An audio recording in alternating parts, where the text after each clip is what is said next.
بسم الله الرحمن الرحيم.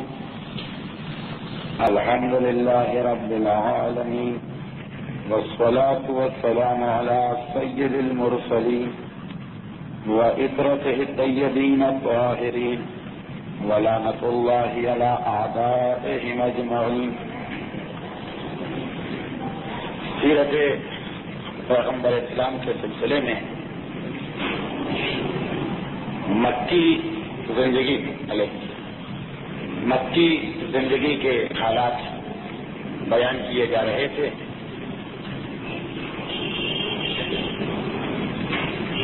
جہاں تک گفتگو پہنچ چکی تھی کہ تبلیغ رسالت کے سلسلے میں پیغمبر اسلام کے 23 سال کے زمانے کو، وہ 23 سال کا زمانہ جس میں اللہ کے رسول نے تبلیغ کی، واضح طور پر 3 حصوں میں تقسیم کیا جا سکتا ہے. پہلا حصہ 13 سال مکہ مکرمہ میں پیغمبر اسلام کا قیام کرنا، جبکہ کفار اور مشرکین کی طاقت بظاہر زیادہ تھی، معاشرے کا اختیار انہی کے ہاتھ میں تھا، اور مکے کی حکومت تقریباً وہی چلا رہے تھے. دوسرا زمانہ جب اللہ کے رسول ہجرت کر کے مدینے تشریف لے گئے اور پہلے 8 سال تک مدینے میں اسلامی حکومت قائم رہی، لیکن مکے کے کفار مسلسل مدینے کی اسلامی حکومت کو ختم کرنے کی کوششوں میں مصروف رہے. اور پھر آخر کے 2.5 سال کا وہ زمانہ جب مکہ فتح ہو گیا اور تقریباً سارے عرب میں اسلام تیزی سے پھیلنے لگا، اس طرح سے کہ اللہ کے رسول اور اسلامی حکومت کو چیلنج کرنے والی، اس سے ٹکرانے والی کوئی بڑی طاقت نہ رہی. اس میں سے پہلا دور جو مکے کی زندگی کا ہے وہ انتہائی اہمیت کا دور ہے، اس لیے کہ ہم دنیا میں جہاں کہیں حق کا پیغام پہنچائیں گے، اس پہلے مرحلے سے ہم کو ضرور گزرنا ہوگا، چاہے ہم پورے ملک کو بدلنا چاہیں یا اپنے شہر کو یا اپنے محلے کو یا اپنے خاندان کو یا اپنے گھر کو. یہ پہلا مرحلہ تو پیش آنا لازم ہے کہ ہم وہ بات کہیں جو لوگوں کو بڑی نئی لگے، بہت عجیب لگے، ان کا دل مان بھی رہا ہو، مگر جو ان کی زندگی کا ایک طریقہ گزر چکا ہے، جو ان کے باپ دادا کی عادتیں ان میں پڑ چکی ہیں، اور جو ان کے فائدے ہیں اس کو چھوڑنے کو وہ تیار بھی نہ ہوں. خود ان کا دل کہہ رہا ہے کہ یہ چیز صحیح لگ رہی ہے، مگر ان کی زندگی کے حالات کہہ رہے ہیں کہ اس کو ماننا نہیں. اب یہ جو کشمکش ہر اس آدمی میں ہوتی کہ جس کے کان تک ہم پیغام حق پہنچائیں، وہ گھبراتا ہے، اسے غصہ اپنے آپ پہ آتا ہے، مگر غصہ نکالتا اس آدمی پر ہے کہ جس نے یہ بات چھیڑی، جس نے اس کے سامنے صحیح بات رکھی. یہ جو مرحلہ ہوتا، یہ بڑا خطرناک مرحلہ ہوتا ہے.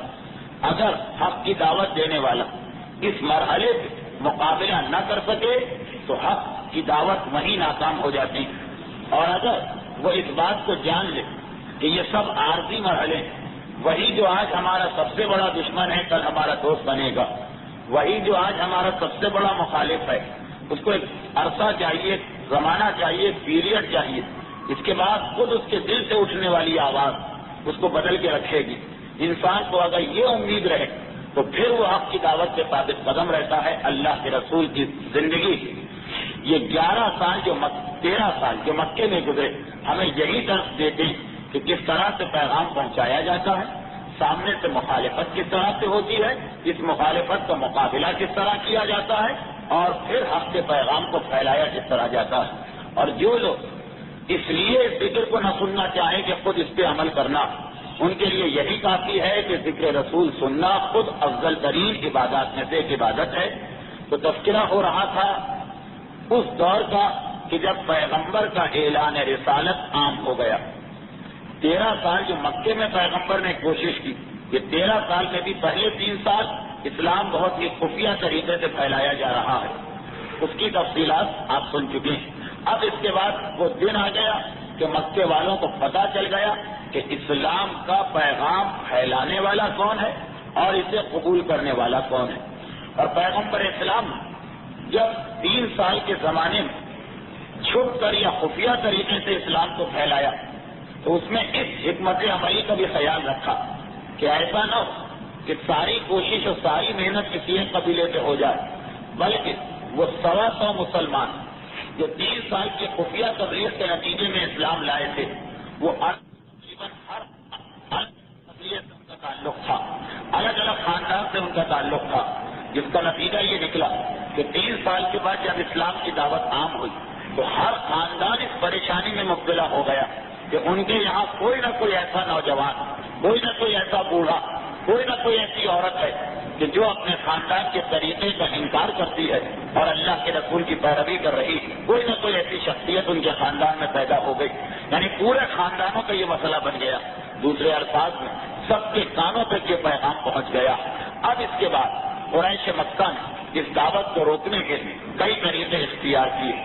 سب سے پہلی پابندی آپس میں یہ طے کر لی، اپنے اوپر یہ پابندی عائد کر دی کہ جس مسلمان نے پیغمبر اسلام کی بات کو مانا، اگر اس سے ہمارا کوئی تعلق ہے تو ہماری ذمہ داری ہے کہ ہم اس کو سزا دیں.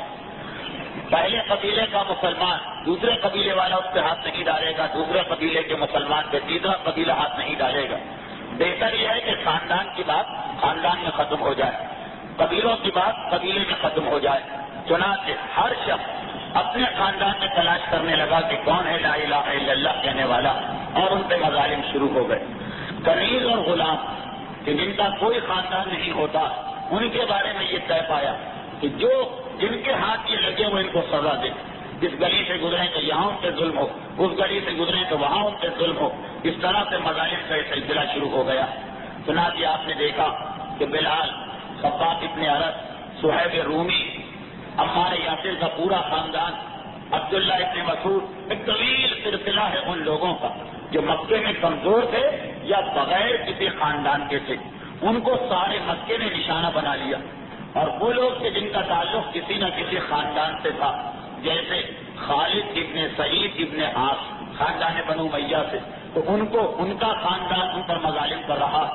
اب خاندان والوں پر ان کے گھر والے ظلم کر رہے ہیں، اور غلاموں، کنیزوں اور بے سہارا لوگوں پر. وہ جو غلام اور کنیز نہیں، مگر مکے میں انہوں نے دکان کھولی ہوئی ہے باہر سے آ کر، ان کا کوئی سپورٹ کرنے والا نہیں، ان کے سارا مکہ ظلم کر رہا.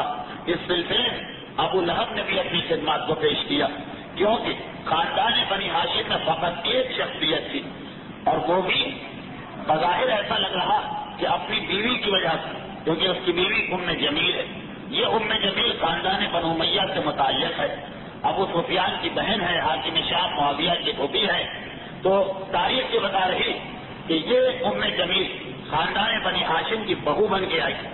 ابو لہب سے اس کی شادی ہوئی، پیغمبر کی چچی قرار پائی.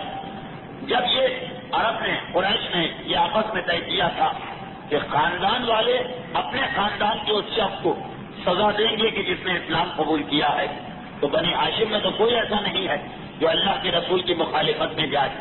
بنی ہاشم سب کے سب ایمان نہیں لائے، لیکن حضرت ابو طالب سردار بنی ہاشم، گناہ کی ان کی موجودگی میں کسی کو دم مارنے کی مجال بھی نہیں. فقط ابو لہب وہ یہ طے کرتا، بلکہ وہ یہ وعدہ کرتا کہ ہاں اپنے خاندان کی ذمہ داری کو میں ادا کروں گا. پھر آپ نے پچھلی دفعہ سنا کہ اس نے کس طرح سے پیغمبر اسلام کو جگہ جگہ پریشان کیا. وہ اور اس کی بیوی دونوں مل کر پیغمبر اسلام کی مخالفت سے تیار و آمادہ ہو گئے. یہاں تک کہ جب وہ وقت آیا جس کا تذکرہ شاید اگلے منگل کو یا ایک اور تقریر کے بعد ہو، کہ سارے قریش نے مل کر یہ طے کر لیا کہ ہمیں خاندان بنی ہاشم کا بائیکاٹ کرنا. 3 سال کے لیے یہ خاندان شیب ابی طالب میں چلا گیا، پورا خاندان بنی ہاشم سوائے ایک آدمی کے جس کا نام ابو لہب ہے. اس نے نہ صرف یہ کہ وہاں جانے سے انکار کر دیا، بلکہ اپنے کچھ اور ساتھیوں کے ساتھ مل کر اسی نے یہ حرکت شروع کی کہ جب کبھی باہر سے، مکے کے باہر سے کوئی تجارتی قافلہ آتا تھا، مکے والوں میں تو طے ہے یہ بات کہ کوئی دکاندار بنی ہاشم کے ہاتھ کوئی چیز بھی نہیں، کوئی چیز بھی فروخت نہیں کرے گا، نہ کوئی دکاندار، نہ کوئی گھر والا. تو مکے میں تو سب یہ معاہدہ کیے بیٹھے ہیں، اور معاہدہ ایک انداز سے ہوا تھا، تفصیل 2 ہفتوں کے بعد آئی کہ کوئی اس معاہدے کو توڑنے کی ہمت بھی نہیں کر پا رہا تھا۔ اب باہر سے جو تجارتی قافلے آتے تھے وہ تو اس معاہدے کے پابند نہیں تھے، یہ ابو لہب ہی تھا، اگرچہ اس کے کچھ اور ساتھی بھی تھے جن میں سے بعض کے نام آپ سنیں گے اور کچھ کے نام میں بیان نہیں کر سکتا آج کل کے حالات کی وجہ سے۔ بہرحال ابو لہب بھی ان لوگوں میں شامل تھا کہ جب کوئی تجارتی قافلہ آتا اور شیب ابی طالب میں سے کوئی بنی ہاشم کا نوجوان بھوک اور پیاس کی شدت سے گھبرا کے پہنچتا کہ شاید یہ لوگ ہمارے ہاتھ کچھ فروخت کرنے کو تیار ہو جائیں، تو ابو لہب کہتا ہے خبردار ان کے ہاتھ میں کوئی چیز فروخت نہ کرنا، ورنہ مکے میں تم تجارت نہیں کر سکو گے، پھر سارا مکہ تم سے کوئی سامان نہیں خریدے گا۔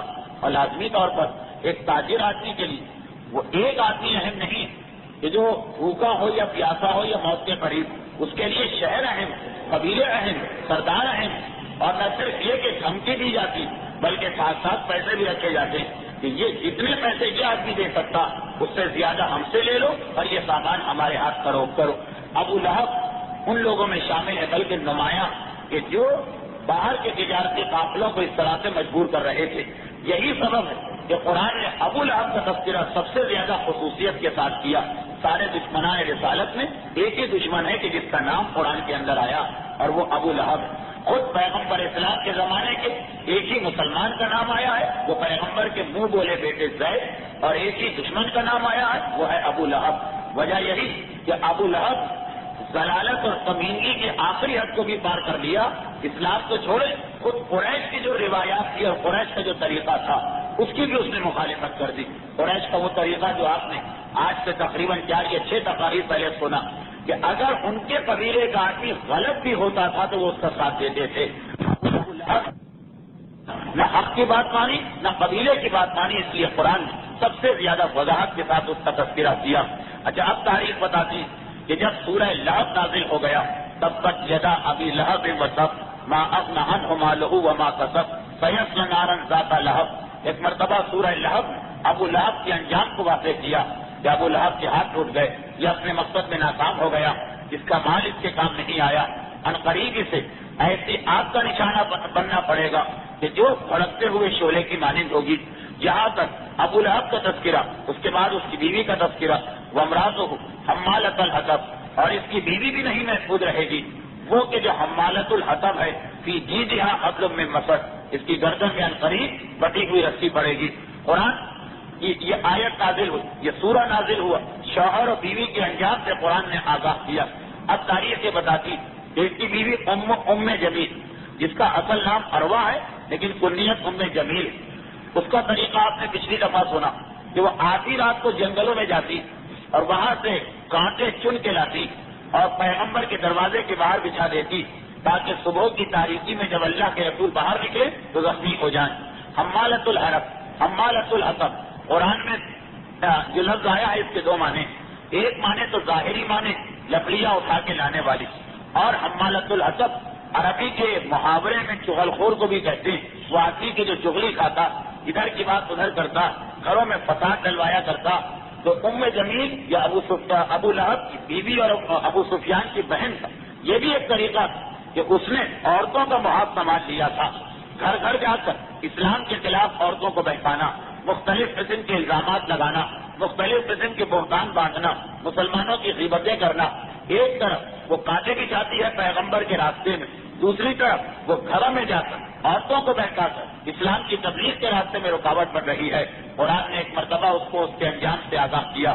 اب تاریخ بتاتی کہ جیسے ہی یہ سورہ نازل ہوا اور ابو لہب کے کان تک قرآن کی یہ آیتیں پہنچی، یہ بھی ایک بڑی عجیب بات ہے کہ یہی لوگ جو سارا دن قرآن کی مخالفت کیا کرتے تھے لیکن خود عرب سے اپنی زبان سے واقف تھے، ان کو معلوم تھا کہ اس کلام میں ایک اعجاز ہے، ایک معجزہ ہے، ایک اثر ہے، چنانچہ سارا دن مخالفت کرتے تھے اور رات کی تاریکی میں چھپ کر پیغمبر اسلام کے مکان کی دیوار کے قریب کھڑے ہو جاتے تھے۔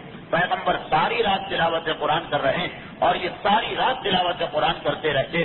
وہ تو ایک مرتبہ آدھی رات کو پروردگار عالم نے بجلی کو چمکایا اور بجلی جب چمکی تو سب نے دیکھا کہ ارے تم بھی یہاں کھڑے ہو، تم بھی یہاں کھڑے ہو، تم بھی یہاں کھڑے ہو، لیکن راتوں کی تاریکی میں ان کا چھپ چھپ کے کھڑا ہونا، میں اکثر کہتا ہوں کہ ہم مومن ہیں ہم اپنے آپ کو مسلمان کہتے ہیں, ہم قرآن کو اللہ کا کلام مانتے ہیں, ہم قرآن کے نام سے جان قربان کرنے کو تیار, مگر ہم میں کتنے ایسے ہیں کہ جو 4 سال 5 سال 10 سال اس انداز سے قرآن کو سنیں کہ راتوں کی تاریکی میں جا کے چھپ چھپ کے کھڑے ہو کے ساری رات قرآن کو سنا جائے. یہ دشمن ہے, مگر قرآن کا اعجاز, قرآن کے قریب سے قرآن کو سنتے تھے تو قرآن کے اعجاز نے اتنا اثر کیا کہ سارا دن مخالفت کریں گے, رات کو کھنچ کے وہاں جائیں گے. اور یہی سبب ہے کہ قریش کے وہ تمام سردار جو ہر وقت قرآن کا مذاق اڑاتے تھے مگر انتظار بھی کرتے تھے کہ کون سی نئی وحی نازل ہوئی, کون سا نیا سورہ نازل ہوا, کون سی نئی بات کہی. اگرچہ مثال بہت گھونڈی اور مجھے نہیں دینا چاہیے, لیکن بات چیزیں ایسی ہیں کہ سمجھانا پڑتا کہ مثلاً اگر آپ کو کوئی شاعر بہت پسند آ جائے, اس کا کلام بہت پسند آ جائے, تو اب وہ تو ہفتے میں یا 2 ہفتے میں ایک نظم لکھے گا, لیکن جس کو پسند آئے گا وہ انتظار کرے گا اور ہر وقت وہ پوچھتا رہے گا, معلومات حاصل کرتا رہے گا, ان کا کوئی نیا کیسٹ آیا, ان کی کوئی نئی نظم آئی, ان کی کوئی نئی غزل آئی. یہی کیفیت قرآن کے بارے میں عرب کے ان کافروں کی تھی. چنانچہ جیسے ہی کوئی سورہ نازل ہوتا تھا مسلمانوں کے ساتھ ساتھ فوراً قریش کو اور کافروں کو معلوم ہو جاتا تھا. جیسے ہی سورہ لہب نازل ہوا پورے مکے میں یہ سورے کی شہرت ہو گئی. ابو لہب کے کانوں تک بھی یہ آواز پہنچی, ابو لہب کی بیوی کے کان تک بھی یہ آواز پہنچی. تاریخ کہتی کہ ابو لہب کے دل میں تو ڈر پیدا ہوا, ایک خوف پیدا ہوا, کیونکہ وہ بہرحال اس خاندان ہی کا ایک فرد ہے. پیغمبر کو شروع سے دیکھ رہا, اسے جناب عبد المطلب اور جناب ابو طالب کی صحبت میں رہنے کا موقع ملا. زبان سے مخالف ہے مگر دل میں مانتا. چنانچہ آپ نے دیکھا کہ پچھلی دفعہ جو تقریر آئی, اپنے بیٹے کی موت کی خبر سنی تو اس پہ اثر ہوا, مگر اس کی بیوی جو دشمنی کی تمام حدود کو پار کر چکی تھی, اس نے جب یہ سورہ سنا تو اپنے گھر سے نکلتی ہے انتہائی غصے کے عالم میں, اس کیفیت میں کہ اس کے دونوں ہاتھوں میں بڑے بڑے پتھر ہیں, اور یہ کہتی ہوئی چلی کہ کہاں ہے وہ محمد میرا بھتیجا کہ جس نے میری حجو کی ہے, جس نے مجھ سے طنز کیا, جس نے میرا مذاق اڑایا, اب میں جا کر اس کا سر پھاڑوں گی. یہ کہتی ہوئی گھر سے نکلی, آستینیں پلٹی ہوئی ہیں اور بالکل جوش کے عالم میں پیغمبر کے گھر پہنچی. پتا چلا کہ پیغمبر نہیں. اس کے بعد پیغمبر کے چچا ابو طالب کے گھر میں آئی, پتا چلا کہ پیغمبر وہاں بھی نہیں. زید ابن ارقم کے گھر میں پہنچی, پتا چلا کہ پیغمبر وہاں بھی نہیں. اتنا جوش ہے اس کے بعد آخر ڈھونڈتے ڈھونڈتے حرم کے اندر داخل ہونے لگی. اس وقت پیغمبر اسلام کے ساتھ ایک صحابی بیٹھے ہوئے تھے. بعض واقعات ایسے کہ وہاں پہ میں اس لیے بھی نام نہیں لیتا کہ روایتوں میں اختلاف ہوتا ہے. ایک روایت کسی صحابی کا نام بتاتی ہے, دوسری روایت دوسرے صحابی کا. اب یہ تقاریر کیونکہ فقط واقعات ہیں تو ریسرچ تو ہو نہیں رہی, اس لیے جب ایسی متضاد روایتیں آئیں کہ جس میں واقعہ ایک ہو مگر بیان کرنے والے مختلف ہوں تو میں عام طور پہ نام کو حذف کر دوں گا تاکہ کوئی اختلافی بات نہ سامنے آئے. یا بعض ایسے صحابی ہوں گے جن کا نام لینا مناسب نہیں ہوگا. خیر, ایک صحابی پیغمبر کے پاس بیٹھے تھے.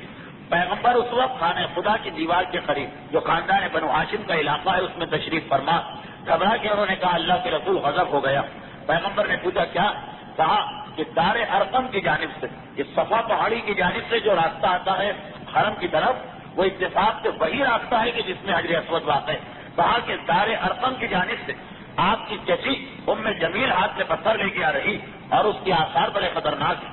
پیغمبر مسکرائے, کہا فکر نہ کرو, وہ یہاں تک آئے گی مگر مجھے نہیں دیکھ سکے گی. تمام مورخین اسلام اس واقعے پر متفق ہے. وہ یہاں تک کہ چلتے چلتے اس علاقے میں آ گئی جو خاندان بنی ہاشم کا علاقہ تھا. شادی کے بعد اب اس کا تعلق بھی خاندان بنی ہاشم سے ہے. یہاں آ کر اچھی طرح سے چاروں طرف نگاہیں ڈال کے پیغمبر کو ڈھونڈ رہی مگر اسے پیغمبر نظر نہ آ سکے جو عین اس کے سامنے تشریف فرما. ایک مرتبہ اس کی نگاہ انہی صحابی پر پڑی جن کے پہلو میں پیغمبر تشریف رکھتے ہیں اور ان سے سوال کیا, بتاؤ میرا بھتیجا کہاں؟ کیا تم نے اس کو دیکھا؟ وہ سوال کرتے ہیں کہ آخر کیا بات, حرم کے اندر پتھر ہاتھ میں لے کے آنا یہ تو قریش کے زمانے میں بھی ممکن نہ تھا, ایک احترام حرم تو تھا. کہا کہ وہ میری برائی کر رہا, وہ میری حجو کر رہا. وہ جو قرآن کا سورہ نازل ہوا وامرأتہ حمالۃ الحطب فی جیدہا حبل من مسد, اس کی بیوی ابو لہب کی بیوی جو حمالہ حطب ہے یعنی چغلی کھانے والی ہے یا لکڑیاں اٹھانے والی, اس کی گردن میں رسی بندھے گی. یہ میری برائی کر رہا, میں بھی اس کی برائی کروں گی. اور اس نے پیغمبر کے خلاف ایک قصیدہ تیار کر کے پڑھنا شروع کر دیا. صحابی رسول فقط اتنا کہتے ہیں کہ یہ تمہارے بھتیجے نے نہیں کہا, یہ کلام خدا. اس نے کہا بہرحال آج میں اپنے بھتیجے کو زخمی کیے بغیر نہیں چھوڑوں گی. چاروں طرف دیکھتی رہی، آخر مایوس ہو کے واپس چلی گئی، مگر اس کے بعد موقع کے انتظار میں ہے۔ تاریخ کہتی کہ پروردگار عالم نے پھر اسے زیادہ لمبے عرصے کی زندگی نہیں دی۔ ایک دن اسی کیفیت آدھی رات کو جنگل میں گئی تاکہ کانٹے اور لکڑیاں اٹھا کے لائے، پیغمبر کے راستے میں کانٹے بچھائے، گھر کے ایندھن کے لیے لکڑیاں لائے، مگر رات کے اندھیرے میں جو اس کا مقصد تھا کہ یہ کانٹے اندھیرے میں پیغمبر کے پاؤں میں چبھے، یہ رات کا اندھیرا خود اس کے حق میں نقصان دہ ہوا۔ وہ رسی کے جس سے اس نے لکڑیوں کو باندھا ہوا تھا، ذرا طویل رسی تھی، اس کا پاؤں اس میں الجھا اور لکڑیوں میں بندھا ہوا پھندا وہاں سے پھسل کے اس کی گردن میں آ گیا، اور اب یہ جتنا آگے بڑھنے کی کوشش کرتی، اس کے پاؤں کی طاقت کی مدد سے پھندا تنگ سے تنگ ہوتا گیا، اور اسی حالت میں تڑپ تڑپ کے یہ ہلاک ہو گئی۔ یہ تو بیوی کا انجام ہوا، اور شوہر کا انجام اس سے زیادہ برا ہوا۔ تاریخ یہ بتا رہی کہ پیغمبر اسلام نے جب ہجرت کی تو خاندان بنی ہاشم کے تقریباً سارے افراد چلے گئے۔ ابو جہل نے پھر بغاوت کر دی، کہا کہ میں اپنا شہر چھوڑ کے نہیں جاؤں گا۔ اگلے سال ہجرت کے 2 سال کے بعد جنگ بدر کا موقع آ گیا، سارا مکہ اس میں حصہ لینے کو جا رہا۔ جنگ بدر تاریخ اسلام کی اتنی اہم جنگ ہے، جنگ بدر، اس میں اتنے اہم دشمنان اسلام گئے تھے کہ جب یہ جنگ مدینے کے قریب شروع ہوئی تھی تو پیغمبر نے ایک بڑا عجیب جملہ کہا تھا کہ اے مسلمانوں، آج خدا نے تمہیں بہترین موقع دیا، کیونکہ مکے نے اپنے اپنے جگر کے ٹکڑے تمہارے سامنے پیش کر دیے، یعنی جن پر مکے کو فخر ہے، جن پر مکے کو ناز ہے، جتنے سرداران قریش ہیں، آج وہ سب تمہارے سامنے آ گئے ہیں۔ بہترین موقع ہے کفر کو ختم کرنے کا۔ مکہ اخبارها اپنے جگر کے ٹکڑے تمہارے سامنے پیش کر رہا، تو سب لوگ آئے تھے ماں سوائے ابو لہب کے، اس لیے کہ اس وقت وہ اسی بیماری میں مبتلا ہو گیا تھا کہ جس کے لیے قرآن تذکرہ کر رہا ہے کہ اس کے ہاتھ ٹوٹ جائیں گے۔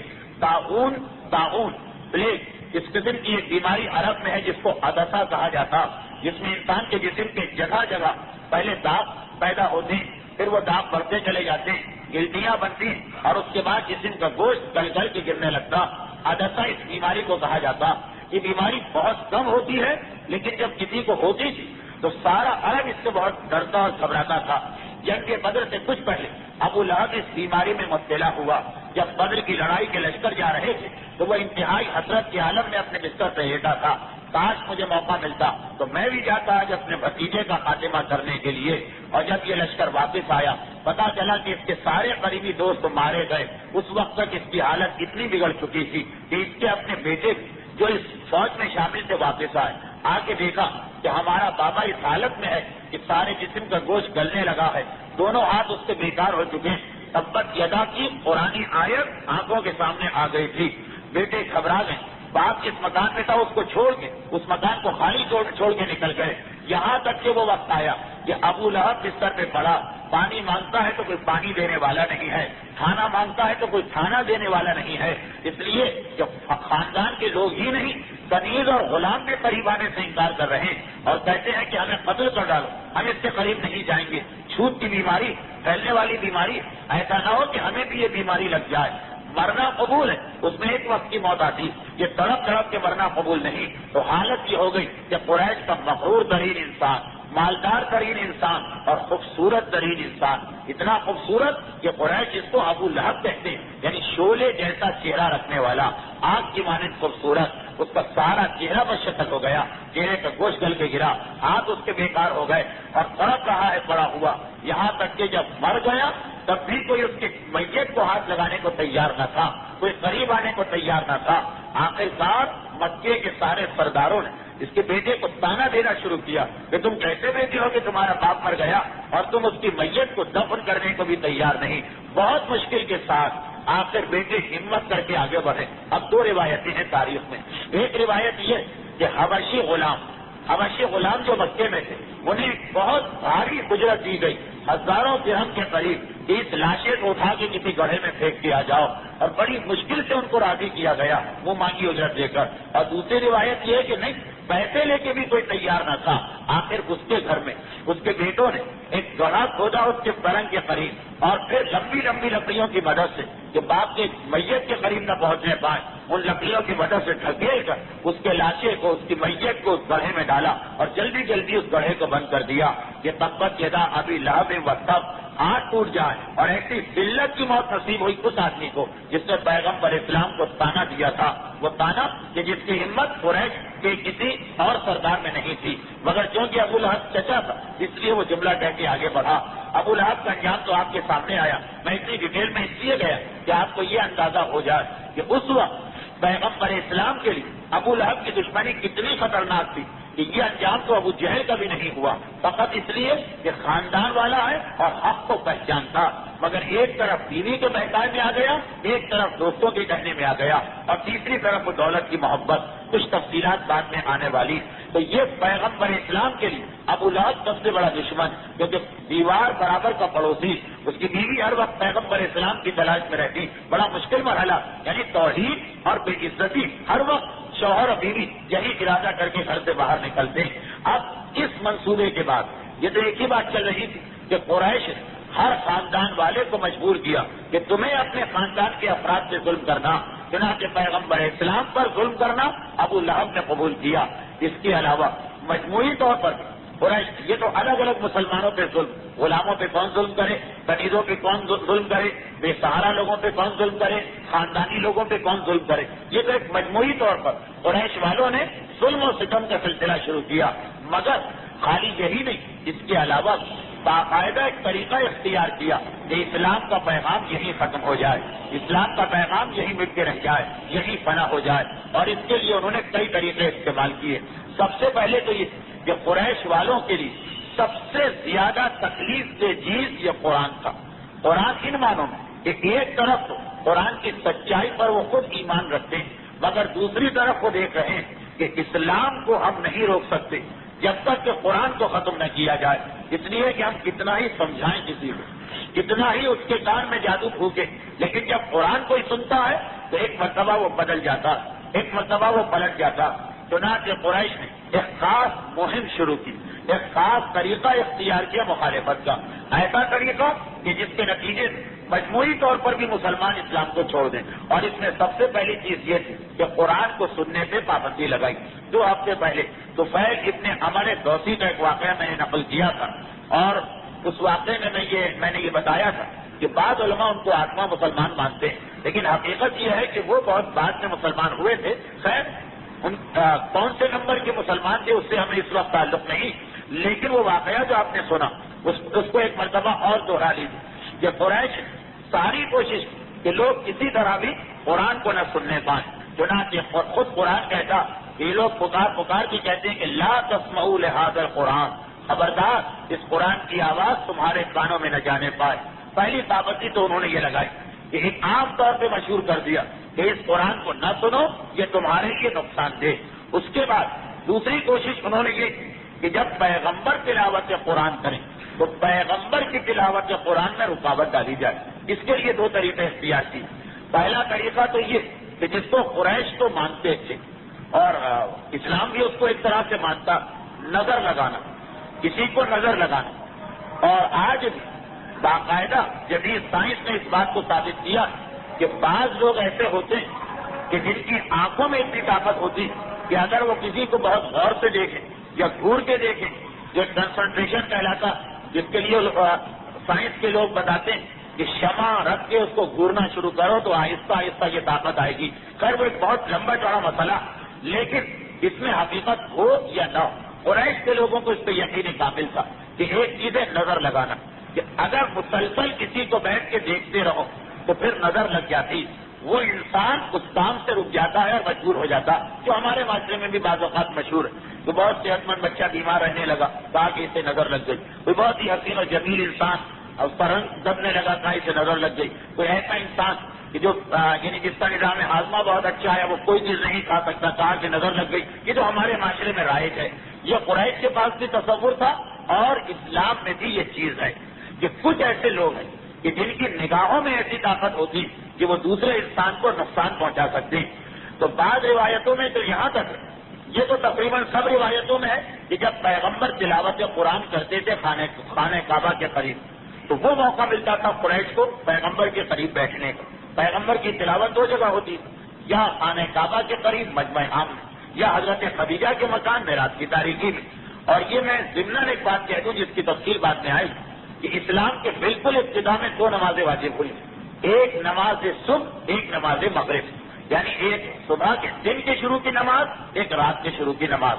مگر نماز شب جو سنت نماز ہے وہ اتنی اہم نماز کہ اس وقت اس نماز شب کا حکم آ گیا جب نماز ظہر کا حکم نہیں تھا، نماز عصر کا حکم نہیں تھا، نماز عشاء کا حکم نہیں تھا۔ سورہ مزمل، یا ایھا المزمل قم اللیل الا قلیلا، بالکل شروع کا سورہ، کیا میرے حبیب آپ رات کو نماز ضرور پڑھیں نماز شب، مگر کم پڑھیں، اتنی زیادہ نہ پڑھیں۔ نماز شب کا حکم بھی ہے کہ پڑھو، اور یہ بھی ہے کہ ساری رات نہ پڑھو۔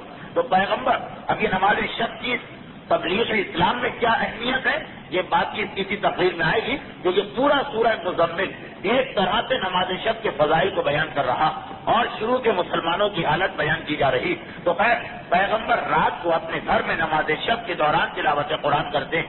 وہ موقع تو ایسا کہ قریش پیغمبر کے قریب نہیں جا سکتے، مگر دن کو جب اللہ کے رسول خانہ خدا کے قریب بیٹھتے تو قریش نے یہ طریقہ بنا لیا، یہ وسیلہ اختیار کر لیا کہ پیغمبر اسلام کو مسلسل گھورتے رہتے تاکہ ہم میں سے کسی کی نظر لگ جائے پیغمبر کو، اور پیغمبر جو اس انداز سے تلاوت قرآن کر رہے ہیں تلاوت قرآن نہ کر پائیں۔ جس طرح پہلے تو بہت ہوتا کہ اگر کسی کو کسی خطیب یا ذاکر سے دشمنی تو اسے کوئی زہر کھلا دیا تاکہ اس کی آواز ختم ہو جائے، وہ خطابت سے رک جائے۔ آپ کے بزرگ بتائیں گے کہ ایک زمانے میں یہ واقعات بھی ہوئے ہیں، خصوصاً ہمارے دشمنوں نے جب یہ دیکھا کہ فلاں عالم اپنی زبان کی وجہ سے، اپنی خطابت کی وجہ سے زیادہ تبلیغ کر رہا اور شیعت کی تبلیغ بڑھتی چلی جا رہی، تو فوری طور پر اس کو اس کی آواز سے محروم کر دیا گیا۔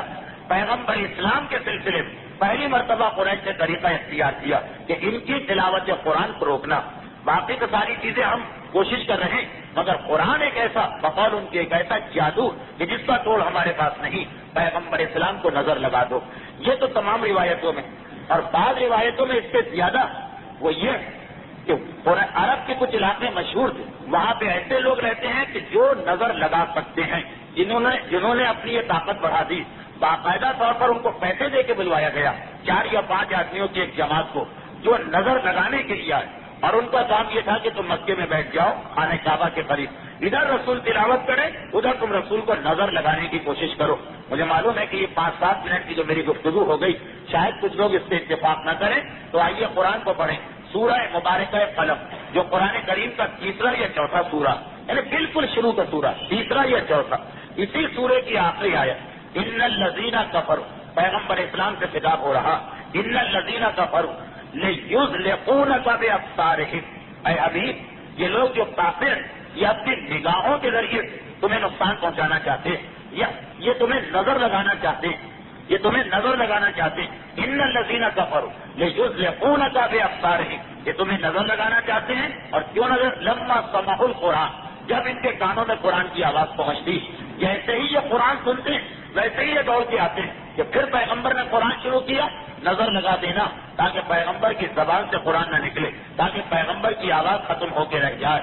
وَيَقُولُ أَنَّكَ لَمَجْنُونَ، اور یہ بھی کہتے ہیں کہ یہ آدمی معذاللہ پاگل ہے۔ اور خیر وہ چیز تو بعد میں آئے گی کہ پیغمبر پر الزامات کیا لگائے گئے۔ تو پہلا مسئلہ یہی نظر لگانے کا مسئلہ۔ اب ضمن ایک بات آ گئی تو میں بتا دوں، ایک مرتبہ جب کسی نے جا کر صادق آل محمد امام جعفر صادق علیہ السلام یہ سوال کیا تھا، مولا اب بالکل اس سے ہٹ کر، لیکن ایک مناسبت ہے تو اس لیے یہ روایت کہ مولا میرا بیٹا اکثر بیمار رہتا، مجھے ایسا محسوس ہو رہا ہے کہ اسے کسی کی نظر لگ گئی۔ تو امام نے کہا النظر حق، تم نے بالکل ٹھیک کہا، نظر لگنا یہ بھی ایک حق ہے، ایسا بھی ہوتا۔ اور اپنے بیٹے کی صحت چاہتے ہو تو سورہ قلم کی آخری آیت جو اس وقت نازل ہوئی جب کافروں نے ہمارے جد کو نظر لگانا چاہی، یہ پڑھ کر اپنے بیٹے پہ پھونکا کرو، اور اس سے یہ کہا کرو کہ وہ بھی اس آیت کو پڑھا کرے، پروردگار اسے ان لوگوں کی شرطیں محفوظ کرے گا۔ امام کی یہ حدیث، اس میں یہ جو جملہ آ گیا کہ ہمارے جد کو جب نظر لگانے کی کوشش کی گئی، یہ حدیث اس بات کو مزید تائید کرتی ہے کہ قریش نے یہ پروگرام بنایا تھا، اور سورہ قلم قرآن کریم کا 68واں سورہ، سورہ ملک تبارک الذی بیدہ الملک، اس کے فوراً بعد والا سورہ، اس کی آخری آیت، جس کے بعد سورہ الحاقہ شروع ہوتا ہے۔ اس لیے میں نے تفصیل میں بتا دیا کہ شاید کسی مومن کو اس کی ضرورت بھی پیش آ جائے۔ تو یہ پہلی ان کی پلاننگ تھی کہ ایک طرف انہوں نے ایسے لوگوں کو بلایا جو پیغمبر کو نظر لگائے، تاکہ پیغمبر کی زبان، پیغمبر کی آواز کام نہ کرے اور قرآن کی تلاوت دوسروں کے کانوں تک نہ پہنچے۔ یہ ایک طرف۔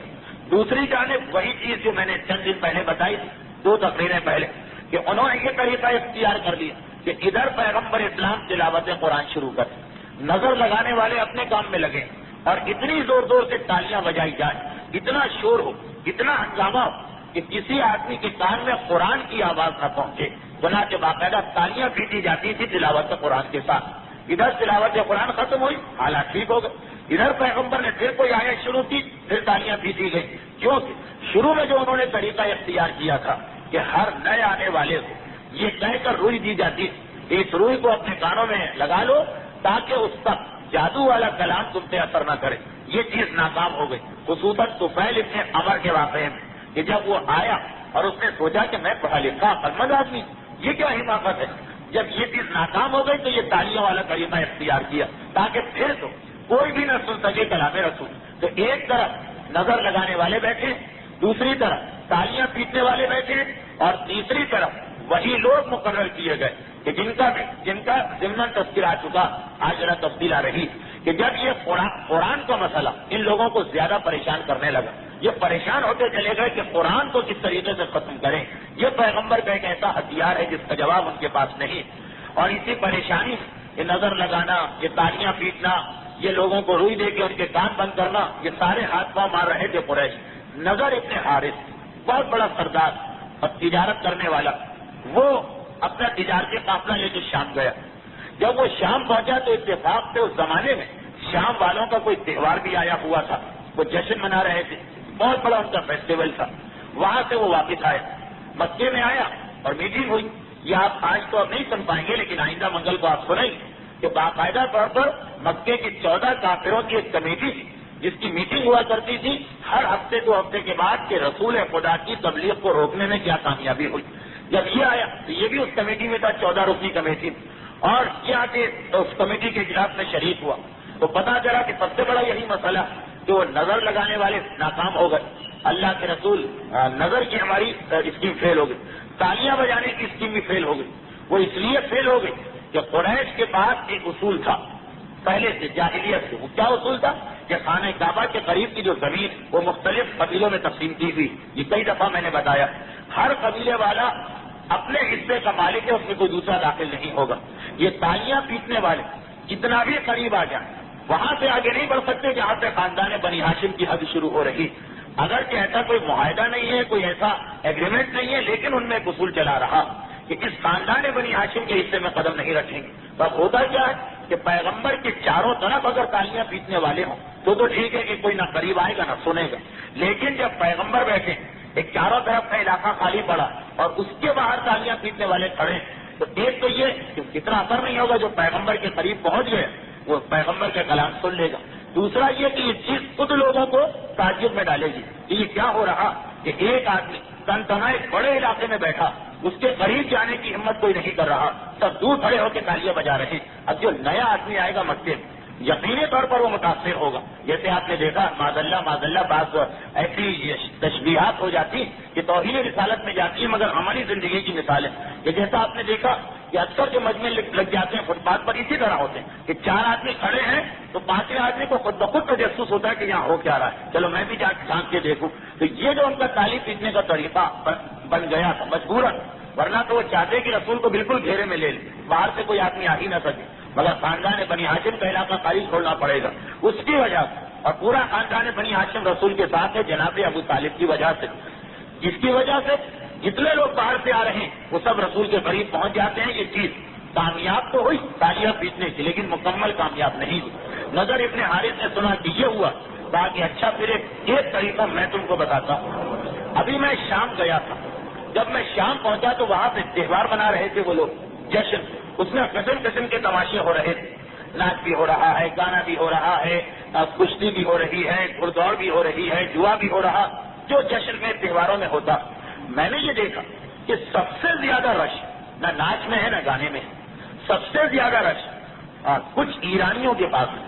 میں قریب پہنچا کہ یہ ایرانیوں کے پاس اتنا رش کیا، کیونکہ جوا چھوڑ کر جواری یہاں پہ آئے بڑا مشکل، ناچ اور گانا چھوڑ کر کوئی آدمی یہاں پہ آئے بڑا مشکل۔ جب میں قریب گیا تو میں نے دیکھا کہ یہ کچھ ایرانی، جب بڑے بڑے جشن اور تہوار ہوتے ہیں تو ساری دنیا سے لوگ آتے ہیں اپنے کرتب اور اپنے کارنامے دکھانے۔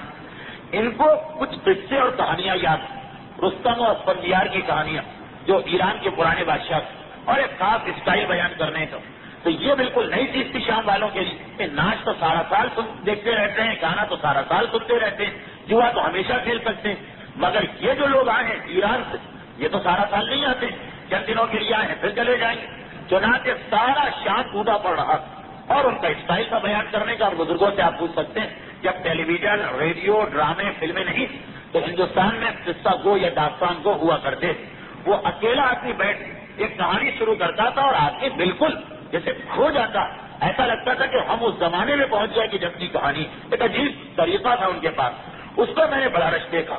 تو اب یہ نظر ابن حارث مشورہ دے رہا کہ اب تک مکے میں کسی آدمی نے وہ چیز نہیں سنی، اگر ہم ان لوگوں کو دعوت دے کے یہاں بلائیں اور ان سے کہیں کہ تم اپنے قصے کہانیاں یہاں سناؤ تو ایک نئی چیز ہے، سب لوگ دوڑ کے چلے جائیں گے اور رسول کا کلام تو سنتے رہتے ہیں، اس کے کلام سے زیادہ اثر ہوگا۔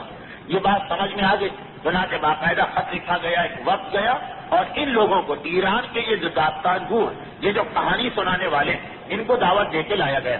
حرم کے علاقے میں جو خانہ کعبہ کے چاروں طرف کا علاقہ، باقاعدہ ان کے لیے ایک جگہ مخصوص کی گئی۔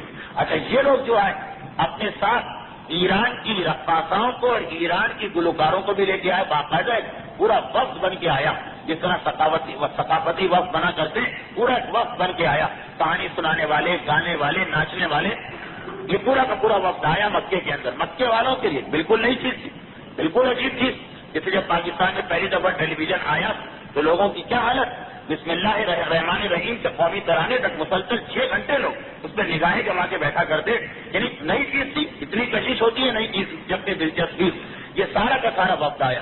مکے والوں کو یہ چیز بہت عجیب لگی، بہت نئی لگی، بہت پسند آئی، چنانچہ لوگ دوڑ دوڑ اب قرآن کی تلاوت کو چھوڑ کے دوڑ دوڑ کے وہاں جا رہے ہیں، مگر 2-4 دن کی بہار تھی، اس کے بعد بری طرح سے فیل ہوئی وہ ان کا پروگرام، اور سارا کا سارا مجمع واپس یہاں پہ آنے لگا۔ جب یہ منظر دیکھا قریش والوں نے تو اب وہ اور گھبرا گئے، یہ تو آخری ترکیب تھی ان کے ہاتھ میں، اور گھبرا گئے۔ آخرکار ایک عجیب بات ہوئی، ایک آدمی نے آگے بڑھ کے آفر کی، اس کا نام بھی ہے تاریخوں میں، اس نے آگے بڑھ کے پیشکش کی کہ میں پیسے دیتا ہوں، ایسا کر کہ یہ جتنے لوگ رسول کے قریب بیٹھ کے قرآن سنتے ہیں۔ اچھا مکے کے اندر 3 قسم کے لوگ تھے، ایک وہ جو اسلام لا چکے تھے، ایک وہ جو اسلام نہیں لائے تھے اور مخالفت کر رہے تھے، جتنے سردار ہیں بڑے بڑے لوگ، تیسرے غیر جانبدار لوگ تھے جو قرآن روزانہ سنتے تھے، 5 سال سے سن رہے، فیصلہ نہیں کر پائے کہ ہم مسلمان ہو یا نہ ہو، لیکن وہ مخالفین میں نہیں ہے، رسول کلمہ بھی نہیں پڑھا، ابھی وہ 20 کی منزل سے ہیں اور انہی لوگوں کی تعداد زیادہ تھی۔ تو یہ جو لوگ جب یہ شروع میں آئے قصہ گو داستان گو تو یہ سارا مجمع وہاں چلا گیا، 2-4 دن کے بعد واپس یہاں پہ آ گیا۔ تو ایک سردار نے یہ پیشکش کی کہ میں پیسے دیتا ہوں، میں عطیہ دیتا ہوں، ایسا کرو کہ یہ جتنے لوگ ہیں جنہوں نے ابھی کوئی فیصلہ نہیں کیا، ایک ایک کنیز گانے والی اور ناچنے والی ایک ایک آدمی کے پیچھے لگا دو، اس کے پیسے میں دیتا ہوں، میں اس کے پیسے دینے کو تیار۔ چنانچہ یہ 100, 200, 500 کے قریب ناچنے والی اور گانے والی کنیزوں کو باہر سے بلوایا گیا اور ان کو پیسے دیے گئے کہ تمہارا کام کھلا آدمی کے گھر کے سامنے جا کے بیٹھ جانا، اس طرح سے اپنے گانے میں اس کو گھیرنا کہ وہ گھر سے نکل کے حرم میں آنے کی ہمت نہ کرے۔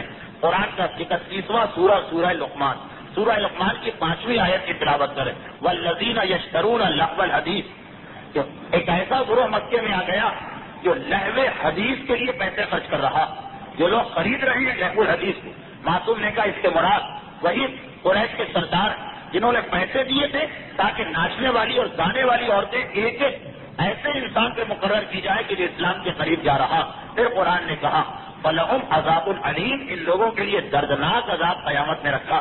گانا حرام ہونے والی آیتوں میں سے ایک آیت یہ بھی کہ یہ قریش نے چوتھا منصوبہ بنایا کہ جب دیکھا کہ جس سے کہانی سے کام نہیں چلا تو ایک ایک ان لوگوں کے جو اسلام کے قریب آ سکتے ہیں ان کے سروں پر ایک ایک عورت کو مقرر کر دیا گیا، مگر یہ اسکیم بھی ناکام ہو گئی اور اسلام پھیلتا چلا گیا۔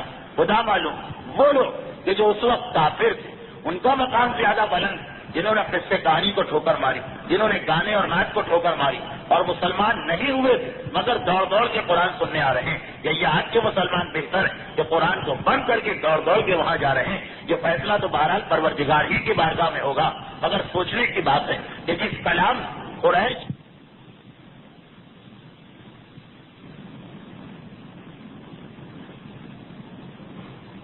تاریخ کا، اب اس کے بعد ان 3 ترکیبوں کے علاوہ کہ ایک طرف پیغمبر اسلام کی تلاوت قرآن کو ختم کرنے کے لیے پیغمبر کی آواز کو ختم کرنے کی کوشش کی گئی، دوسری طرف تالیاں بجائی گئی، تیسری طرف باہر سے ایکسپورٹ کیا گیا مال کو تاکہ کسی طرح قرآن کے مقابلے میں دوسرا قرآن بن جائے۔ یہ تو خالی قرآن کی حد تک تھا، اس کے علاوہ باقی جو ان کی سازشیں تھی اس کی تفصیل انشاءاللہ اب آئندہ منگل کو آئے گی۔ یہ 2 یا 3 ہفتے اور مسلسل گفتگو ہے کہ قریش کس طرح مخالفت کر رہے ہیں۔ اس کے بعد انشاءاللہ پھر ہم پیغمبر اسلام کے طریقے پہ آ جائیں گے، اور یہ آپ کے علم میں ہوگا کہ مکے کی زندگی میں معراج کا واقعہ پیش آیا ہے۔ معراج کے واقعے پر مسلسل 6 تقاریر آپ کو سننا پڑیں گی اور بہت جلد، کیونکہ اب وہ وقت آ رہا 6 ہجری تک کے واقعات ہو گئے، 6 سن بعثت کے، 10 سن بعثت میں معراج ہوئی ہے، تو اس سال کے ہمارے موضوعات میں وہ بھی موضوع ہے۔ انشاءاللہ آئندہ گفتگو یہاں سے آگے بڑھے گی۔ اس سے پہلے کہ مسائل کا بیان شروع ہو، ایک مرتبہ درود بھیجے محمد وعلی محمد۔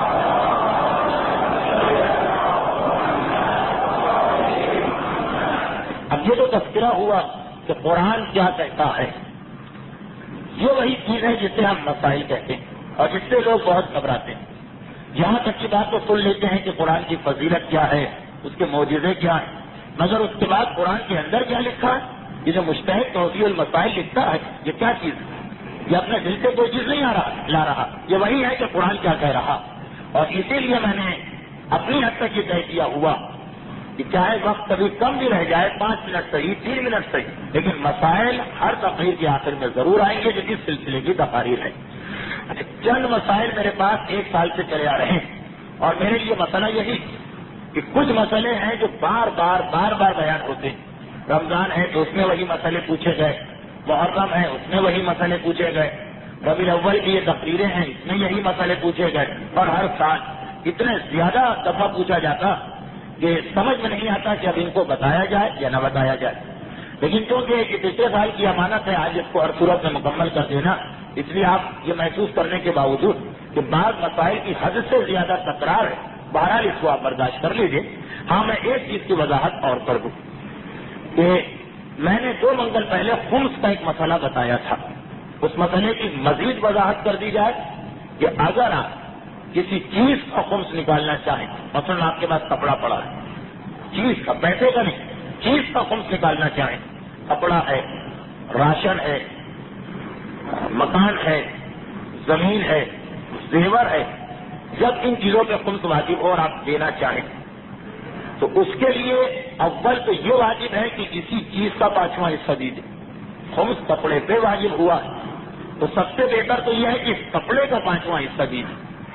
خمس زیور پہ واجب ہوا تو اگر 5 تولے زیور ہے تو اس میں سے 1 تولے زیور دیجیے، بجائے اس کے کہ آپ زیور اسی طرح رکھیں اور باہر سے پیسے دیں جو آپ کے پاس دوسرے پیسے ہیں۔ پہلا تو مسئلہ یہ ہے کہ بہتر، میں واجب نہیں کہہ رہا، پرانے علماء اس کو واجب کہتے تھے لیکن موجودہ مراجع کہتے ہیں کہ بہتر یہ ہے کہ کسی چیز میں سے آپ خمس دیجیے۔ اگر اس چیز میں سے آپ خمس نہیں دے سکتے ہیں یا نہیں دینا چاہتے، یہ 2 الگ الگ لفظ۔ ایک تو یہ کہ دے ہی نہیں سکتے، آپ کے پاس 1 جگ ہے، سال بھر استعمال نہیں ہوا، اس کا 5واں حصہ آپ دے ہی نہیں سکتے، کیسے جگ کو توڑ کے 5واں حصہ نکالیں گے؟ وہ تو بالکل بیکار ہو جائے گا۔ دے ہی نہیں سکتے یا دے سکتے ہیں، دینا نہیں چاہتے، مثلا 5 گلاس ہیں، 1 گلاس آپ دے دیجیے، وہ کوئی مسئلہ نہیں۔ 1 گلاس کا 5واں حصہ دینا تو ناممکن ہے، اس میں یہ لفظ آئے گا کہ دے ہی نہیں سکتے۔ یہ کہ 5 گلاس ہیں اس میں سے 1 پورا گلاس دے دیجیے، یہ دے تو سکتے ہیں مگر ہم نہیں دینا چاہتے، ہمارا سیٹ خراب ہو جائے گا۔ 5 میٹر کپڑا ہے اس میں سے 1 میٹر کپڑا پھاڑ کے دے دیجیے، نہیں دینا چاہتے، وہ پورا کپڑا خراب ہو جائے گا۔ اس صورت میں آپ پیسے جو آپ کے پاس پیسے ہیں اسی سال کے اس میں سے بھی خمس دے سکتے ہیں، یعنی اس چیز میں سے نہیں دیا اور جو پیسے ہیں اس میں سے خمس دے دیجیے۔ لیکن اگر یہ چیز ایسی اس کا خمس آپ کو دینا تھا پچھلے سال یا اس سے بھی پہلے، اب تک آپ نے نہیں دیا، آج آپ دینا چاہتے ہیں مثلا 5 میٹر کپڑا 2 سال پہلے آپ نے خریدا یا ایک کفن 20 سال پہلے خریدا، اگر اسی سال خریدا ہے تو جو اس سال کا پیسہ ہے آپ کو اجازت ہے کہ چاہے کفن میں سے دے چاہے اس میں سے دے دیں اگر آپ نے خریدا ہے. لیکن اگر یہ کئی سالوں سے پڑا ہوا ہے اور آج آپ اس کو خمس دینا چاہ رہے ہیں تو اس میں یہ مسئلہ ہے کہ اگر یہ چیز آپ کے پاس ابھی تک موجود ہے تو دیکھیے چیز تو ہے 1970 کی، اس کا خمس آپ 1985 کے یا 87 کے پیسوں سے کیسے دے سکتے ہیں؟ جس سال کی چیز تھی اسی سال کے پیسے سے دینا چاہیے. چیز ہے پچھلی، یعنی قرضہ آپ نے پہلے رکھا ہوا ادا آج کے پیسوں سے کر رہے ہیں، اس کی اجازت نہیں. اس کے لیے پھر یہ طریقہ کہ اگر چیز پرانی جس کا خمس اصل میں کسی اور سال میں دینا تھا اس سال نہیں دیا، اس سال آپ دے رہے ہیں تو پھر اگر اسی چیز کو پھاڑ کر دے دے تو مسئلہ ختم. لیکن اگر اس چیز کو باقی رکھیں اور پیسوں میں سے دے رہے ہیں تو اس چیز کی قیمت کا 5واں حصہ بھی دیجیے، مثلا 100 روپئے کے کفن کے 20 روپئے، اور یہ جو 20 روپئے آپ دے رہے ہیں خود اس کا بھی خمس دیجیے، 4 روپئے مزید دیجیے. جو صرف اس لیے کہ یہ آپ کے پاس اس سال چیز نہیں آئی، اس لیے اس کا خرچہ آپ کو اسی سال کرنا تھا جس سال آئی تھی چیز. اس سال نہیں کیا، اس سال کے پیسوں سے کر رہے ہیں تو اس کی اجازت نہیں ہے جب تک اس چیز کا بھی خمس نہ جائے. جو 20 روپئے آپ نے دی جو اصل میں پہلے دینے چاہیے اس کا بھی خمس 4 روپئے مزید کر کے 24 روپئے آپ کو دینا پڑیں گے. یہ مسئلہ بتایا گیا تھا کہ اگر وہ چیز موجود ہے.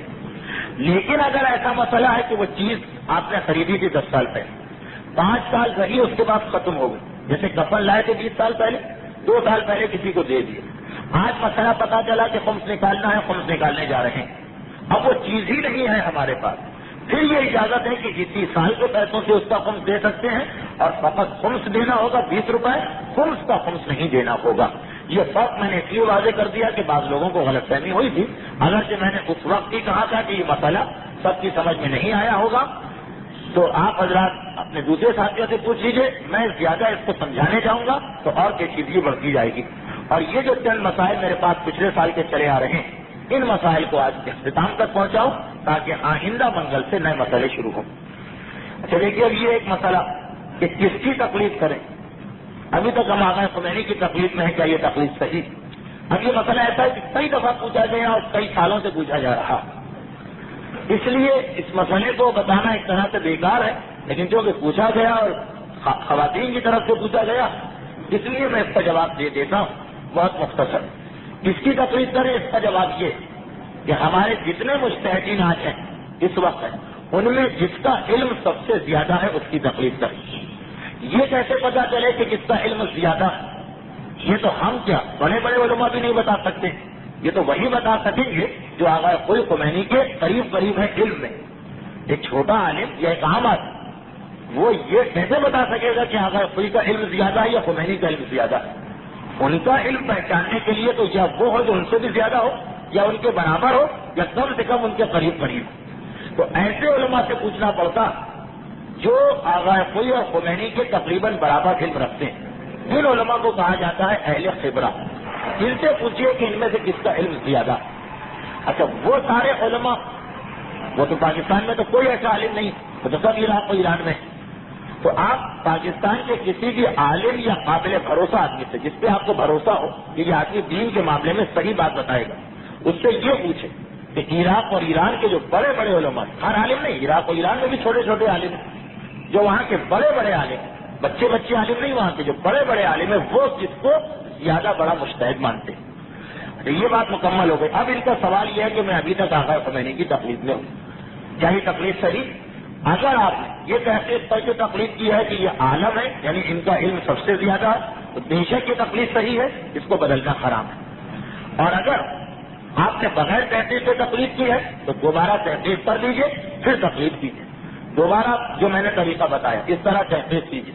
اگر دوبارہ تحقیق کے بعد بھی آغا خمینی ہی کا نام آیا تو دوبارہ آپ کو تقلید کرنا پڑے گی، پچھلی تقلید تو بیکار ہے.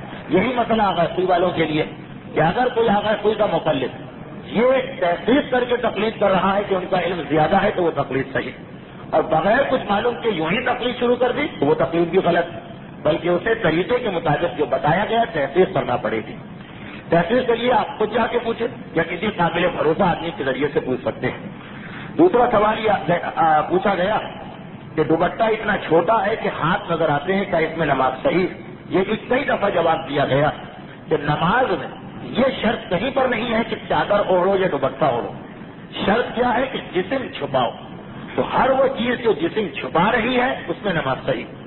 وہ چیز کہ جس میں جسم نہیں چھپ رہا، چاہے اس کا نام چادر ہو کہ ہم نے چادر پہنی، اس میں نماز غلط. اسلام چادر، دوپٹہ، برقعے کے لفظ پہ زور نہیں دیتا، سطر کے لفظ کہ چھپانا واجب. اگر دوپٹہ جسم چھپا رہا ہے تو اس میں نماز ٹھیک، اور اگر برقع بھی جسم نہیں چھپا رہا تو برقعے میں بھی نماز غلط. تو جواب یہ ہوا کہ ایسا دوپٹہ کہ جس سے بال یا ہاتھ نظر آ رہے ہوں اس میں نماز بالکل غلط ہے. ایک سوال یہ ہے کہ کسی کے گھر گئے، نماز کا وقت آیا، انہوں نے مصلی رکھ دیا، اب پتہ نہیں کہ اس کا خمس نکلا ہے یا نہیں، تو ہمارے لیے کیا ہوگا؟ اس کے لیے ایک مسئلہ ہے کہ کسی بھی مومن کو آپ غلط نہ سمجھیں جب تک کہ آپ اپنی آنکھ سے نہ دیکھیں یا پورا یقین نہ ہو جائے. شک کے عالم میں ہمیشہ مومن کے عمل کو صحیح سمجھا جائے گا.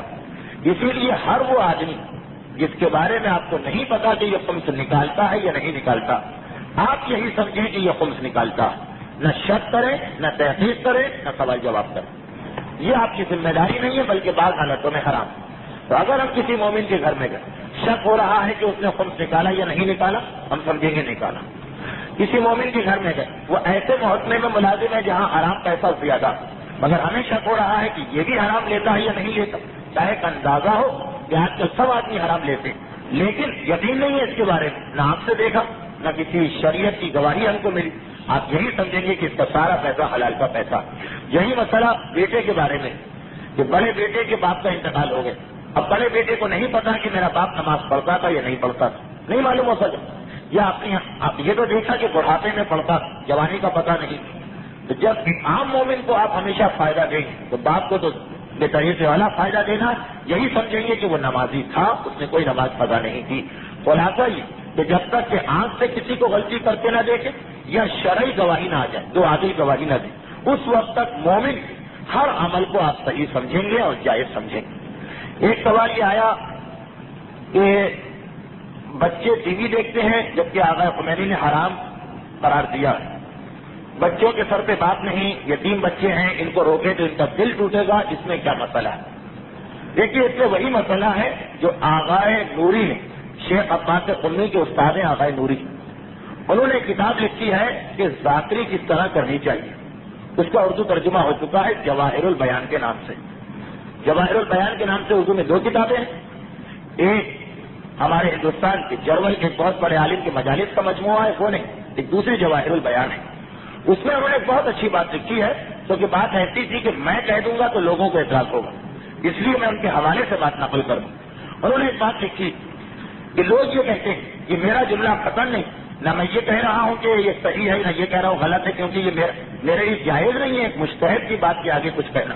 وہ کہتے ہیں کہ لوگ یہ کہتے ہیں کہ مومن کا دل خوش کرنا اس کا بڑا ثواب ہے، اس کی خاطر ہم ہر عمل کر سکتے ہیں. کیونکہ انہوں نے لکھا ہے ایران کے بعد ذاکرین کا، جو پاکستان میں تو ایسے ذاکرین نہیں، جو اس لیے کہ غلانہ ثواب، جھوٹی روایتیں، غلط روایتیں، دل سے بنائی ہوئی روایتیں، یعنی یہ کہہ کر کہ انہوں نے واقعات لکھے کچھ ذاکرین کے کہ انہوں نے خود یہ بتایا کہ ہم مسجد پڑھ رہے تھے، لوگوں کو رونا نہیں آئے، تو ممبر پر بیٹھے بیٹھے ہم نے ایک روایت بنائی تاکہ لوگوں کو رونا آ جائے. اور جب ان سے کہا گیا کہ یہ تو جھوٹ ہے تو یہ کیسے آپ پڑھ سکتے ہیں، تو انہوں نے جواب دیا کہ رولانا جو کہ اہمیت رکھتا ہے اس لیے اس کی خاطر ہر چیز جائز ہے. اس کا وہ جواب دے رہے تھے جو اس کے اندر بھی آ جائے گا کہ یتیم کے دل کو نہیں توڑ سکتے، اس لیے حرام بھی ہے تو جائز ہے. انہوں نے لکھا کہ یہ تو کوئی بات نہیں ہوئی، اس لیے کہ اسلام میں مومن کو خوش کرنے کا بھی بڑا ثواب. اب اگر کوئی نامحرم عورت سے جا کر کہے کہ مجھے اپنے آپ کو پیش کرو زنا کے لیے تاکہ میرا دل خوش ہو جائے، تو یہی کہا جائے گا کہ بسم اللہ، مومن کا دل تو نہیں توڑنا ہے، میں حاضر ہوں. باقاعدہ انہوں نے 3-4 مثالیں دی اور بہت اچھے انداز سے لکھا، مگر میں بیان کروں گا تو بہت ہی زیادہ اعتراض بڑھتا چلا جائے. یہ جو میں نے مثال دی یہ سب سے ہلکی مثال ان کی میں نے دی، اس سے زیادہ وہ تفصیل میں کہیں کہ دل خوش کرنے کے لیے تو پھر کیا کیا چیزیں جائز ہو جانا چاہیے. تو یہ اصول نہیں کرتا کہ کسی کا دل، مومن کا دل خوش کرنا بہت اچھا ہے تو اس کے لیے زنا کی اجازت مل جائے، یا اگر کوئی عبادت بہت اچھی ہے تو اس کے لیے جھوٹ کی اجازت مل جائے. یتیم کی دل آزاری بے شک گناہ، لیکن حرام سے اس کو بچانا، جس میں وہ روئے یا اس کا دل ٹوٹے یا کچھ بھی ہو جائے، آپ پر واجب ہے کہ اس کو آپ حرام سے بچائیں، چاہے یتیم روئے بھی، چاہے وہ آپ کو بدعا بھی دے پلٹ دے. کیونکہ ایسے بھی یتیم ہیں جو ذرا سمجھدار ہیں، معلوم ہے کہ لوگ ہماری بددعا سے کتنا ڈریں گے، تو چاہے وہ بددعا بھی دے لیکن حرام حرام رہے گا، اس وقت اس کو اس سے بچانا اور اس کو رلا دینا اس سے بہتر ہے کہ وہ مرنے کے بعد عذاب خدا کی وجہ سے روئے، اس وقت وہی آپ کو دعائیں دے گا۔ تو یہ تو ہو گیا اس سوال کا جواب۔ اب اس کے اندر میں ہر صورت میں اس کو مکمل کرنا چاہتا ہوں۔ اب دو ہی سوال رہ گئے ہیں، 2 یا 3۔ ایک سوال یہ آیا ہے کہ بچوں کے دوست میرے پاس ہمارے گھر میں آتے ہیں، بالکل چھوٹے سے بڑے ہوئے ہیں، بالکل میرے بچوں کی مانند، 20-22 سال کی عمر ہے، اس کا کیا مسئلہ؟ اسلام کے اندر یہ چیز بھی نہیں چلتی ہے تعلقات یا رشتے داری۔ 15 سال سے بڑا لڑکا ہو گیا، اس سے پردہ کرنا واجب ہے اگر وہ محرم رشتے داروں میں نہیں، چاہے وہ آپ کے بیٹے کی مانند ہو، چاہے آپ نے اس کو بیٹا بنایا ہو، چاہے وہ آپ ہی کے گھر میں اس نے پرورش پائی ہو، لیکن نامحرم اگر ہے 15 سال سے بڑا ہو گیا، وہ اس سے پردہ کرنا واجب ہو گیا، اور اگر پردہ نہیں کیا تو یہ عورت مسلسل گناہ میں مبتلا۔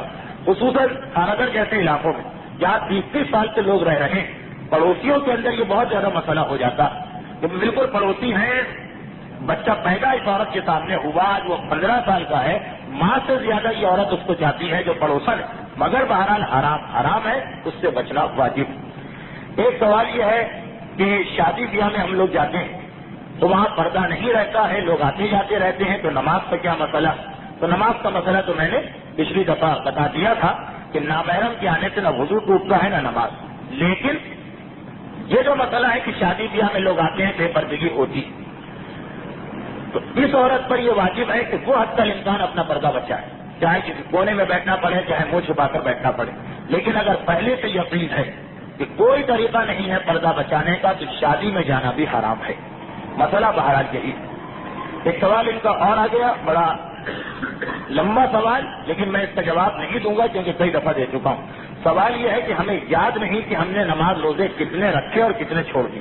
پہلے تو پابندی سے نماز روزہ کرتے تھے، شادی کے بعد اس کو چھوڑ دیا گیا۔ 3 سال کے بارے میں یاد ہے کہ وہ تو جان بوجھ کے چھوڑے، بچپن میں یاد نہیں تو کیا کریں؟ اگر آپ کو یہی یاد نہیں آ رہا کہ نماز روزہ چھوڑا ہے یا نہیں چھوڑا تو آپ کی کوئی ذمہ داری نہیں ہے، یہی سمجھیں کہ سب نماز روزے ہم نے کر دیے۔ لیکن اگر یہ تو یاد ہے کہ نماز روزہ چھوڑا تھا، یہ یاد نہیں کہ کتنے سال کا چھوڑا تھا، 3 سال کا یاد، 3 سے زیادہ کا یاد نہیں، تو 3 سال کی نماز روزہ کر دی۔ باقی نماز روزے کے بارے میں اگر شک ہے تو پتہ نہیں 3 سے زیادہ چھوڑے ہیں یا نہیں چھوڑے تو وہ معاف، اور اگر یقین ہے کہ نہیں 3 سے زیادہ بھی چھوڑے ہیں تو اتنی نمازیں اور اتنے روزے پڑھیں کہ دل کو یقین ہو، اتنے روزے رکھیں کہ دل کو یقین ہو جائے کہ جتنے قضا تھے ہم نے وہ تو ضرور کر دیے ہوں گے۔ اچھا، اب ایک سوال ان کا اچھا آیا ہے، یعنی جو پیش آتا ہے کہ ہم میں اتنی طاقت نہیں ہے کہ وہ جو روزے کا کفارہ ہے کہ 60 روزے رکھیں یا 60 غریبوں کو کھانا کھلا دیں، جبکہ ایک غریب کو کھانا کھلانے میں 10 روپے لگتے ہیں، تو 60 غریبوں کو کھانا کھلانے میں 600 روپے ایک روزے کے رکھیں گے۔ کیا ہم ہر مہینے تھوڑے تھوڑے کر کے روزے رکھ سکتے ہیں؟ بلکہ ان کا سوال ہے کہ طاقت نہیں روزے رکھنے کی، جو ہم غریبوں کو کھانا کھلانا چاہتے ہیں، کیا ایک ہی وقت میں پورے 60 کو کھانا کھلانا ہوگا یا تھوڑا تھوڑا کر سکتے ہیں کہ اس مہینے میں 5 کو کھانا کھلایا، اگلے مہینے میں 5 کو کھانا کھلایا، اس طرح کر کے پوری تعداد کی جا سکتی؟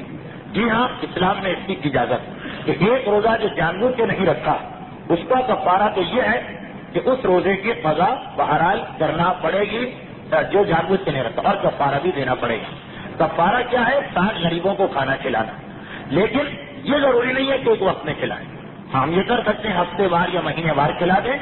اچھا یہ بھی میں واضح کر دوں کہ ایک غریب کو 1.25 کلو کھانا کھلانا ہوگا، اور اس میں بھی آٹا جو ہے، یہ آٹا بھی نہیں، گندم کی قیمت کے حساب سے لگائیے تو 10 روپے تو بہت زیادہ بتا دیے انہوں نے، 3 روپے یہ بہت، 3 روپے بھی کافی، 3 روپے کافی ہیں۔ اس کا مطلب یہ ہوا کہ ایک روزہ جو جان بوجھ کر چھوڑا گیا اس کا کفارہ تقریباً 200 روپے بنے گا، جو جان بوجھ کے ایک روزہ چھوڑا۔ 200 روپے کا مطلب یہ ہوا کہ 1 سال کے روزوں کا کفارہ 600 روپے بنے گا، 6 سال کے روزوں کا کفارہ 2000 روپے بنے گا۔ یہ حساب کتاب میرا کام نہیں تھا، لیکن اس میں خواہش ظاہر کر دی گئی۔ اس کے بعد ایک سوال یہ آ گیا کہ یہ جو جنتریاں آتی ہیں، یہ بڑا اہم سوال ہے، میں بعد میں بتاؤں گا۔ ایک سوال یہ ہے کہ قرآن نہ پڑھنے کا عذاب کیا ہے؟ قرآن نہ پڑھنے کا عذاب وہ تو آپ بھی سن رہے ہیں کہ اگر کوئی قرآن کی اہمیت نہ سمجھے اس لیے نہ پڑھے تو وہ انتہائی گنہگار ہے، لیکن اگر وہ قرآن کی اہمیت کو مانتا ہے اور نہ پڑھے تو تلاوت قرآن جو کہ مستحب ہے، واجب نہیں ہے، اس لیے اس کو کوئی عذاب نہیں ملے گا۔ ایک سوال یہ آیا ہے کہ جو مجلس پڑھنے والے صرف امیروں کے یہاں جاتے ہیں ان کا کیا مسئلہ ہے؟ ان کا مسئلہ یہ ہے کہ ہم کو کسی کی نیت پر اعتراض کرنے کا حق نہیں. جب اسلام نے ہمارے لیے اتنی سہولت رکھی کہ اگر ہم ایسے محکمے میں کام کر رہے ہیں کہ رشوت بھی ہے اور سود بھی ہے اور سب کچھ بھی، ہم اپنی حالت بہتر جانتے ہیں، دوسرے کو حق نہیں ہے کہ ہمارے بارے میں بدگمانی کریں. تو یہ کہہ دینا کہ فلاں ذاکر، ان کا سوال ذاکروں کے بارے میں زیادہ صرف امیروں کے یہاں پڑھنے جاتے ہیں، غریبوں کے یہاں نہیں جاتے ہیں، یہ نیت پر ہے. اگر اس کی نیت یہ ہے کہ مجھ کو یہاں پیسہ ملتا ہے وہاں کچھ نہیں ملتا تو گنہگار. اور اگر اس کی نیت یہ ہے کہ امیروں کو اگر میں نے ٹھیک کر دیا تو زیادہ معاشرے کے لیے فائدہ ہوگا، پھر اس کے بعد غریب جو ہے خود بخود ٹھیک ہو جائیں گے، تو اس کے لیے لازم ہے کہ وہ امیروں ہی کیا جائے. یہ اس کی نیت پر ہے. ہمیں اور آپ کو حق نہیں ہے کہ کسی کی نیت کے بارے میں بیٹھ کے فیصلہ کریں. اور آخری سوال یہ ہو گیا، یہ آخری سوال ہے، یہ کیا ہے، اس کا میں کیا جواب دوں کہ کاراگر میں ایک ایسا طبقہ ہے جو آپ کو نہیں مانتا اور کہتا ہے کہ سب جھوٹ بولتے ہیں. اچھا یہ لوگ چلیں وہ تو ٹھیک، یہ لوگ اپنی محفلوں میں دوسروں کو نہیں آنے دیتے اور ذلیل کرتے ہیں. بہرحال یہ جو آخری بات کہی گئی، یہ میرا اندازہ ہے کہ جذبات میں زیادہ کہی گئی. اس طرح ذلیل کرنا یا دوسروں کو نہیں آنے دینا، ہو سکتا ہے ان کی کوئی وجوہات بھی ہوں. اب کیونکہ سوال بڑی حکمت عملی سے پوچھا گیا کہ پہلے یہ بتا دیا گیا کہ وہ میرے خلاف ہیں تاکہ پھر میں ان کے بارے میں کچھ زیادہ واضح طور پر کہوں، اور اسی لیے میری ذمہ داری بڑھ گئی کہ اگر سوال پہ اتنا ہوتا کہ ایک ایسا گروہ جو محفلوں سے ذلیل کر کے نکالتا ہے دوسروں کو، تو شاید میں جواب دے دیتا. لیکن اب میں اس کا جواب نہیں دوں گا، یہ میری مجبوری کو دیکھ رہے ہیں. ایک آخری سوال بچا کہ یہ جو جنتریوں وغیرہ میں علم غیب آتا ہے، نوروز سبق آتا ہے، اس کا کیا مسئلہ ہے؟ دیکھیے نوروز کا سارا مسئلہ یہ آج کا آخری مسئلہ ہے. نوروز کے بارے میں ایک بڑی اہم بات تو نہیں، آپ نے کئی دفعہ سنی بھی ہے، لیکن پھر بھی میں بتا دوں کہ نوروز کا مسئلہ شیعوں میں بھی اختلافی مسئلہ ہے. آغا کوئی کا جملہ یہ کہ نوروز کی فضیلت کے بارے میں جتنی روایتیں ہیں وہ سب کمزور ہیں، نوروز نہ منانے کے بارے میں جتنی روایتیں ہیں وہ سب بھی کمزور ہیں. نہ یہ ہم کہہ سکتے ہیں کہ نوروز اسلام میں ثابت ہے، نہ یہ کہہ سکتے ہیں کہ نوروز سے منع کیا گیا. اس لیے آغا کوئی کا یہ جملہ جو میرے پاس، جو میں نے اس سے باقاعدہ خط و کتابت کی، اس لیے نوروز کا جو دن، اس دن نماز پڑھنا، غسل کرنا، روزہ رکھنا، دعائیں مانگنا، یہ سب ہم کر سکتے ہیں رجا کی نیت سے، کیونکہ روایتیں بہت کمزور ہیں. یہ سارے اعمال ہم کر سکتے ہیں. اس کے علاوہ جو چیزیں، وہ چیزیں شرعی نہیں کہ رنگ کیا ہوگا، مٹھائی کیا ہوگی، جانور کیا ہوگا، یہ سب شرعی چیزیں نہیں. لیکن شرعی نہیں کا مطلب یہ نہیں ہے کہ حرام، بلکہ مباح چیزیں. آپ ان کو منائیں تب بھی کوئی بات نہیں ہے، نہ منائیں تب بھی کوئی بات نہیں. یہی آگا کوئی نے لکھا ہے کہ مباح چیزوں میں اعتراف کرنے کی ضرورت بھی نہیں جب تک کہ اس سے اسلام کا کوئی حرام کام نہ ہو رہا. ہاں اگر کوئی یہ کہے کہ اس سال مینڈک کی سواری قرآن میں آئی ہے، یہ لکھا ہے تو غلط، لیکن کہے کہ نہیں وہ ہمارا اندازہ ہے، بزرگوں کی بات ہے کہ یہ مینڈک کی سواری ہے یا بکری کی سواری، یہ اسلام کی چیز نہیں ہے، یہ تو ہمارا ایک علم ہے، اس کا اسلام سے تعلق نہیں، یہ تو ہم اپنی طرف سے کہہ رہے ہیں، تو اس میں کوئی حرج بھی نہیں. یہ تو نوروز کی بات. پھر غیب کی جو باتیں جنتریوں میں لکھی ہوتی وہ بہرحال سب کی سب غلط ہیں، ان پر یقین کرنا حرام ہے، اس کو ماننا گناہ. پروردگارہ ہمیں یہ توفیق عطا فرما کہ ہم تیرے دین کے احکامات کو صحیح طریقے سے سمجھیں اور اس کے مطابق ان پہ عمل کریں. پروردگارہ محمد و آل محمد کا واسطہ، ان کے مسائل کا واسطہ، محمد و آل محمد کے تمام ماننے والوں، خصوصاً اس مجلس میں موجود جتنے بھی مومنین اور مومنات ہیں، ان کو دنیا اور آخرت کے جملہ مصائب و پریشانیوں سے محفوظ فرما. پروردگارہ سیرت رسول کے اس بابرکت ذکر کا واسطہ ہمارے لیے اس ذکر کو دنیاوی اور اخروی زندگی میں باعث ثواب قرار دے. پروردگارہ امام زمانہ کے ظہور میں تعجیل فرما. ربنا تقبل منا انک انت السمیع العلیم.